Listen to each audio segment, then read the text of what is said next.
Welcome back to the Chicago Tomahawk. I'm Mike, got my line mate Matt with me, and today we're going to go over the debate between Seth Jones and Dougie Hamilton. We're going to talk about Shea Weber's laundry list of injuries. We are also going to talk. What else do you want to talk about, Matt? The wingers. We're going to talk about Blackhawks wingers, sure. and then we'll take it from there. So there isn't that much Blackhawk news really in the water right now, except for really Seth Jones. That's the big thing, and obviously Dougie Hamilton. He is a free agent, and from what I've heard is that Carolina isn't big on re-signing him. So it's looking like he's not going to end up there, and looks like a lot of people want the Hawks to go after Dougie Hamilton, and there's a lot of people who want Seth Jones. Now I think that there are two different types of players. Dougie Hamilton is considered a two-way player. I've always looked at him as purely just an offensive defenseman, and Seth Jones has more defensive upside, which we both agree. That's what the Blackhawks need right now. What is your take on, as of right now, before we even get into coaching, because I want to talk about coaching after this, but I want to know, what do you think is a better fit for the Hawks between these two players? I've said it for months. I think Jones, because he's younger. We acquire him. We get a year of $5 million cap hit, and then he's obviously going to get a raise. But yeah, I could see him making about, what do you think, 8 to 9? Yeah, and that's fair. Minimum. I mean, he's not going to get paid more than Kane and Taves. I mean, at least I wouldn't pay him that much. But he has 580 games played, and he's only 26 years old. I mean, so he's actually played a lot of games as a defenseman. Yeah. He's had two really good coaches he's played for, Tortorella and Barry Trotz, and I guarantee you they will rave about him. I mean, his plus minus, he's minus 25, but I mean, I think Nashville had a couple bad years when he started, and Columbus, they were solid for a while, but they were bad last year. I mean, they weren't always good either, but I think that if we did acquire him, he would instantly make us a better defensive team, which is what we need right now. Dougie Hamilton on the other side, I think he'll put our offensive numbers up, which is a good thing, but like you and I both said, we need to prevent goals, and I think Jones would help more with that. Yeah, I agree. We had games last year when we scored 4 or 5 goals and lost, and yeah. And to be honest with you, man, I think that's absolutely inexcusable to lose a game after scoring 5 goals. If we have somebody like Dougie Hamilton, I think that we would probably put up those kind of numbers on a more regular basis. But at the same time, we could possibly be losing games while putting up those kind of numbers on a daily basis. And obviously, your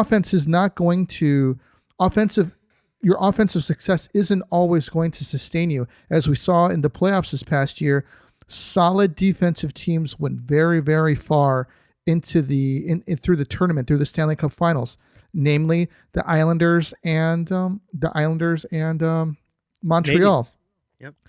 And you know what? That Islanders Tampa Bay series, man, was a really good one. It kind of reminded you of the Hawks versus the Kings in 2014, when it was kind of just a flip of the coin. One of these teams, whoever wins the series, is going to win the Stanley Cup final. And I honestly think that the Islanders would have ran over Montreal, maybe not as bad as the Lightning did, but I think that they would have ran over them as well. Anyways, so let's talk about the coaching on the Blackhawks, which I think is the biggest detriment to the players on the team, because it seems like there is no defensive system for the Hawks right now, man. It's like guys are just everywhere. There's always odd man breaks. What do you think needs to change? Is it a Colliton thing, or somebody else responsible for the defensive play of the team? Well, I think it's a Bowman and Colliton thing. Okay. Like you said, he he puts the players out on the ice. That's the coach's job. That's the best he's got. He's got to do the best he can with what he's got. Bowman provides him with the product, and but you know what? I think that it's too much wannabe 2010 Hawks run and gun. But Right. when you have pretty much 4 solid lines that could score, you could get away with doing that. We have one right now. It's Kaner and DeBrincat and whoever he feels like putting in between them. Right. But you know what? I do see a lot of young guys looking to, they could break out like Brandon Hagel and we're hoping Kirby Doc, so that maybe we could play like that in a couple of years. But right now we got to play Islander hockey if we want to be successful. Yeah, I agree with you on that. So, do you think that, especially with everything that's going on with Bowman these days, do you think that he'll even be back next season? Well, it's kind of hard to say. We haven't heard much about the bad stuff going on. But I mean, if they finish like bad, like which we could easily finish last in the Central with Phoenix, I'm thinking they might say, hey, it's time for a change. And the new GM coming in, he might want a new coach. He's like, hey, I got my guy. I'm going to build the team my way. So he could go. Yeah. Well, you would think that, as of last year being named president and everything, that they were giving him a pretty long leash, but I mean, anything's possible, especially with the allegations that have popped up. Personally, I would like Jones. I just don't want to give the farm for him.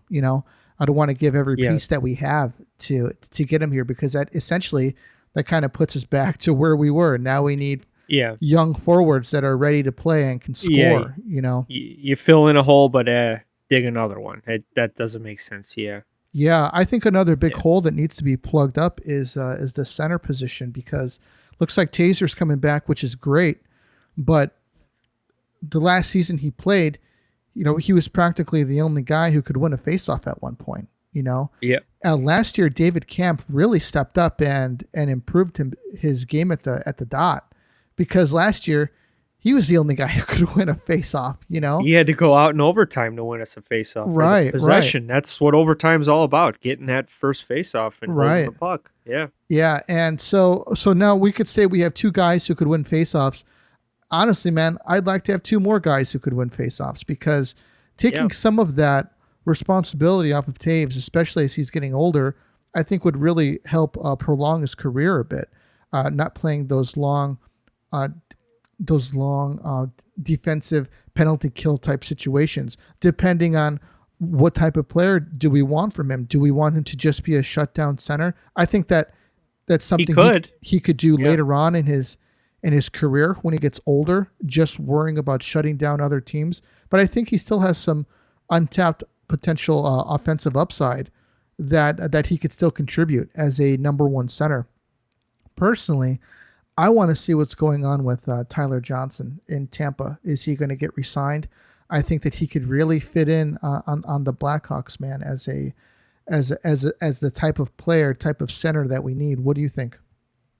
Yeah, I remember when they put him on waivers. No one claimed him, and I was upset about it. I'm like, hey, insane. We got 2 guys that are down right now, and we have cap space. Pick them up. Pay the half. Who cares? Right. $3 million a year, or even 6. It's worth it. And we didn't do it. At one point, you're willing to give. You're in an emergency and in a real hot spot because you don't have a center, so you're forced to sign Dylan Strome to a 2-year deal, and you won't claim Tyler Johnson off of waivers. That's insane. It's insane. Tyler Johnson was on the 4th line in Tampa, and he was producing. And Patrick Maroon, and he was setting up goals, scoring goals. Winning faceoffs. He's a little guy. You know what? He's a little guy. He's fast. He's smart. And he's like, I think he'd fit good with Kaner and DeBrincat. Yeah. I think if you stuck him in there, and I could see magic happening. But who knows? He won't be safe. He could be traded or claimed by Seattle, but Tampa's got to whole bunch of home. They got a lot of work to do before Saturday. If you think about it, they got to protect. You got to protect Ryan McDonough, right? You got to protect. You got to protect Hedman. You got to protect Stamkos, Point, Kucherov. Look at the depth look at all the guys that are available for them. That Ron Francis he's going to have a good player coming out, and he's lucky, man. That Tampa team alone is going to get him a really, really, really good player. So, question for you. Yeah, you have two players. Who do you protect, Point or Stamkos? Point. I would too. Yeah, 100%. I like Stamkos, good captain. He's going to be a legend for Tampa. You got him 2 cups, and I'd say one. well, he showed up for one game last year, but I would say scored. That he did, yeah. but I would definitely say he played a really big hand in this one. He's a huge locker room guy. They love him there. Yeah. But my strategy, if I were the GM of Tampa, I wouldn't protect Stamkos. With the history of his injuries, his cap hit, his age. Yeah. Go ahead, take him. I dare you. Yeah. And then I'd protect somebody else, like a depth player, like a Palat or a Killhorn, somebody like that, and kind of dare him to take him. You know what I'm saying? I mean, it would be devastating for the team as like your captain's gone, but I mean, he's good, but you need the guys, the third and fourth line guys. That's why Tampa won back-to-back cups. Their bottom 6 could be a top 6 on other teams. That's how good they are. Yeah, definitely. And you just never know what you're going to get with Stamkos. Is he going to get hurt? With his injury, with his history with injuries. He's a great player, but he reminds me of Pavel Bure. Or Marty Havlat. They're dynamic, and I think Stamkos is obviously a better shooter than Havlat was, but like they're both exciting. They're fast, good shot, smart. But I can't wait. I know the lists are due Saturday for the expansion draft, so we're going to get a better. That'll be some Hawk news for us next time. Yeah, who's definitely. Protected and who's not safe. That's going to be cool. So, did you hear anything about Shea Weber? He is. There's a possibility that from what I've heard, he's not going to be protected. He's got foot, ankle, knee, and thumb injuries right now. Looks like there's going to be. The Players Association is going to have words with Montreal because of how injured he is and everything. Have you heard anything about that yet? I heard that he was really hurt, and I heard there's a possibility of retirement. Right. I did not hear what you just said, but I will tell you this. No one is going to stop Shea Weber from competing in the Stanley Cup final when he's only been there maybe, one time? Yeah. Before this, or was this the first time? This is the first time. He could have went out with a broken leg, a broken neck. I guarantee you he would have been out there. That's just the type of player he is. He's a freaking warrior. So, I mean, for the NHL, they got to protect their guys and stuff, but I guarantee you Weber's like, no, you could tie me to a wall. I'm going to break that wall and go right through it and get on the ice and compete because he's a warrior, man. Yeah. Yeah, and if he's so broken, it's terrible to see, especially for such a character guy like that. And then Montreal is just not gonna. It's essentially not putting any value on him. He still, his contract is $7 million for like another 7 years or something like that. Yeah, that's from Philadelphia, didn't right. they? That's that offer sheet. Yeah. Yeah. Really getting involved with everything. Yeah, they do, man. And the Rangers, they're always tied to, whenever there's a free agent or something. Seth Jones, Philadelphia. Seth Jones. Why? Yeah. I heard those rumors like, what do you got to give? Or like, why would he want to go to that train wreck? Yeah. Yeah, that's funny. Anyways, so Ryan Suter, another big news from this week. Ryan Suter and Zach Parise or Parise, I guess, depending on how you say it, were bought out of their contracts in Minnesota. These are all still big contracts that were signed right before the last, what was it, the meeting, the players meeting or collective bargaining agreement. So they ended those long-term weird like cap hit at the end deals. 1 million for like 5 Yeah. years, and you get 10 million for the first 5 years. Yeah. Yeah. So they were bought out. Parise, he's upset that he was bought out.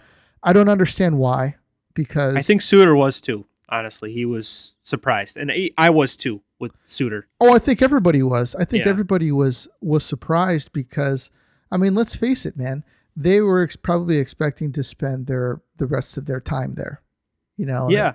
maybe that's what they had worked out with the other, the prior, coaching staff, and when they signed their contracts and everything, they thought that's what was going to happen. But Minnesota is trying to move on from, this Ryan Suter, Zach Parise time too as well.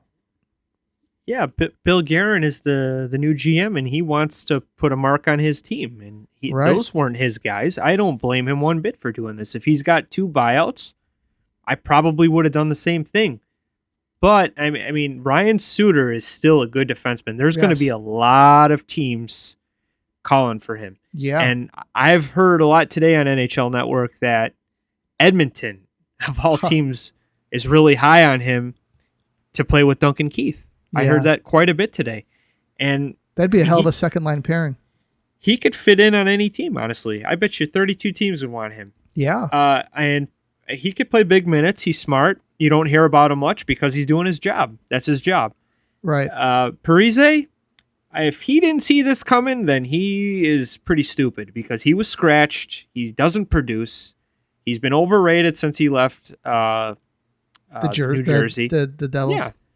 So, I mean, I don't know what he expects. He had one good season with, I think he had one good season with the Wild for what they were paying him. Right. And that's the year he ran into the Hawks the first round and we blew them away. Right.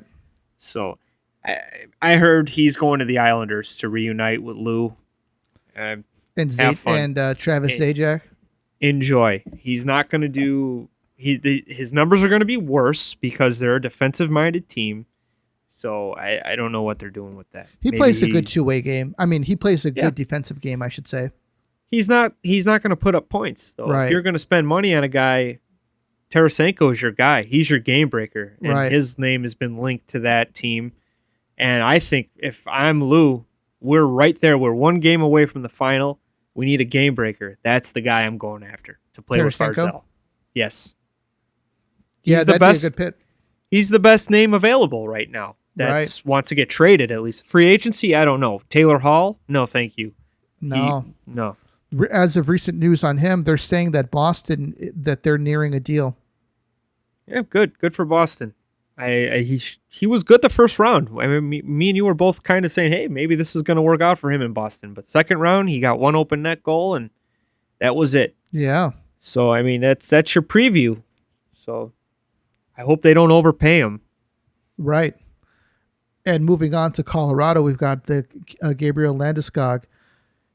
Their reports are saying that they are very far apart on a deal between the two sides, and this could just be, Colorado trying to, just trying to negotiate with Landeskog. But I'm curious to what Landeskog is asking for. What would you pay? What would you pay Landeskog? 7. Really? Yeah. Wow. 7.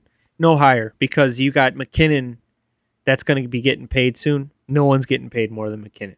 Well, McKinnon's talking about continuing to take a deal for $6.8 million. Here's a question for you. McKinnon decides to take a deal, and you're Makar. You're like, I don't want to take a team-friendly deal. I want to get paid. What happens in that locker room? I don't know. Because then you're going to have a pissed off McKinnon who's like, well, I thought if I did this, everybody else was going to do it, but that doesn't seem the case. And now I'm stuck for another 6 years in this deal at 6.5, and I should be getting 12. Yeah, I think McKinnon's just saying that now, but I think if I'm McKinnon and my contract's up, I'm looking at Austin Matthews' contract. I'm looking, hey, that guy's getting that. I'm just as good as him. I'm not going to pay anyone more than him, though. For Landeskog, dude, I mean, you've been the captain. You've started early. You've played a lot of games. But, I mean, you're getting older. So, and we got to pay our young guys, and you want to be good, this is what you got to take. I personally like the guy. I think he would fit in on a team like St. Louis or Boston, the way they play. Maybe even the Islanders. But no, I'm not paying him more than $7 million a year. I know. I think he's at 4 or 5 right now. I mean, Right. You got to give him a little bit of a raise. He's not a bad player, and he's been there. He's put his time in, but it's up to Sakic, man. He's got to, if he wants to keep his team together and be, competitive, he's got to manage this right. He's lucky McKinnon is a stud and wants to win. That's lucky. Yeah. Very lucky. You got Kaprizov in Minnesota. He's already asking for 10. Yeah. So, and this guy's put in time and been in playoff series more than one. McKinnon's practically been in the league for almost 8 to 10 years already. And Kaprizov has been in the league for 1 year? Turned down an what was it, an 8-year $9 million, an 8-year deal, annual value of $9 million? I'd be okay with that. Well, if I'm Guerin, he doesn't want it though. That's the problem. He was offered that. And I didn't know that. I think it just came out yesterday. He was offered that. What, 10? No, yeah, he wants $10 million at 4 to 5 year term. He wants a shorter term, more money. That's just insane, dude. That they need to come up with something. Like your second contract cannot exceed a certain number in a certain amount of years. It's insane. Like it shouldn't triple what your. Well, if your first contract's $9 million, I mean 4 to 5. I mean, Kaner and Taves got 6. Yeah, 6 years. They got 6 years or 5 years at $6 million deal. And $30 million. Yeah, that was a good deal. Very good deal. Yeah, and Kaprizov wants double that, and they haven't done anything. And what was his numbers in their playoff series? I'm not sure. I think he scored a couple goals, but I mean, it's if a different game. If he put up 12 points in one series, it's like, all right, well, hey man, this dude's scoring points by the bucket load. He needs to get paid. Yeah. Well, there's no doubt he's going to be a good player. I mean, but he's got to see this. Hey man, I just played 1 year. Let's see let's sign a short-term deal, $2 million, or not $2 million, 2 years for. Give me 7. Give me 8. Let's prove it. Then you're going to pay me big bucks. What I want. I would do it. I think Guerin's insane. Actually, that might be brilliant. $9 million for 8 years. Yeah. That's cheap. That's going to be cheap in a couple of years. I mean, if you think about it, that's cheap. And he's probably saying. Well, that's probably Kaprizov's thinking the same thing. Yeah. He doesn't want to commit to that probably. And he's probably thinking, oh, awesome, Matt, look at these guys. We're making 13, 12, 11. I should be getting that. But right. It's these agents, man. They're crazy. They're trying to get as much as they can. That's all it is. Right. It's really interesting, man. This offseason has, to be honest with you, has not disappointed. And the offseason's like been like a week so far, with a lot of storylines. Keith Yandel was bought out.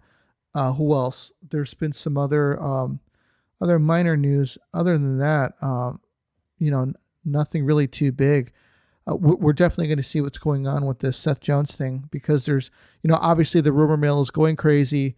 They're saying, I think it's Jimmy or Kevin Hayes is saying that Jones is going to be with the Blackhawks in 2 weeks or something like that. Same with Shane O'Brien. Right. Yeah. And it's really exciting, really cool. Can't wait to see how this turns out. And that's pretty much all that I got, man. What about you? Well, it's going back to the Yandel buyout. You know what? He's not a bad player. He's 34 years old. He's got 1,000 games.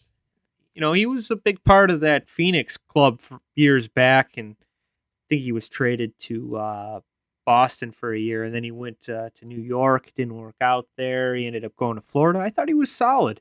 Somebody's going to pick him up, and they're going to probably be happy with him. Yeah. And as far as the Jones stuff, I'm hoping too, man. A lot of people are saying it's the Hawks and Colorado, believe it or not, are in on Jones. I'm hearing Colorado now. I know, and that's scary because they have young guys to give up. Yeah, they do. You got Byram. I don't think I would do that though. After watching the World Juniors, that kid was a stud. Yeah. And a 4th overall pick. I don't know, man. I would be patient if I was Sakic. Yeah. Yeah. Man, it's crazy. I just hate hearing. I want Jones, but at the same time, it's like I don't want to give up everything for him. Or at least what Columbus is asking for. Well, that's that. What's his name? Elliot Friedman. He's assuming that DeBrincat is, and that's just insane. Was top 10 in goals this year. Right. There's no way his name is in there. That's no way. Doc, I don't know, man. I don't think so. I think if Yarmo is going to be asking for all this, they're never going to get rid of him. He's just got to take the best deal he can get because no matter what, he's going to lose the trade. Yeah, because he's just a player. Walk. Yeah, he's going to walk for free, or they trade him at the deadline for a pick and a prospect. Right. Now, I'm sure he's looking at the Hawks roster and being like, hey, you got a couple good young guys. You got the Khrushchev over there. You got Parise Suter. You got Bovquist. You got Dylan Strome, they need a center. They lost a couple of them. We got some guys that we can give up. We got Reichel, who they might say could be included in that trade, but I'd be okay with that. You got to give a little bit to get somebody good like that. That's just there's no way around it. I don't know what Reichel's going to be. Is he going to be another Toivo Teravainen? Teravainen's good, but he's not fantastic. No. Bowman doesn't have a good history of first round picks. He doesn't. Doc is so far he's still here. But I mean, we got rid of what's his name, Yokiharu. Boquist might be next. Remember McNeil? We had him. Cam Barker. McNeil just didn't work out, man. And Cam Barker, the same thing. Yeah, just Jack Skilly. Just guys that we've picked. They just never produced like they were hyped to be. With Kane and Taves it's a rare thing that we got back-to-back guys to do that. Very rare. Yeah. Well, they were top 3 picks each of them, though, at the same time. Yeah, Kaner was 1, and I think Taves was 3. Yeah. Well, cool, man. Everybody, check us out at FHN. We just released our latest article today, which would be, by the time you listen to this, it'll be yesterday for you.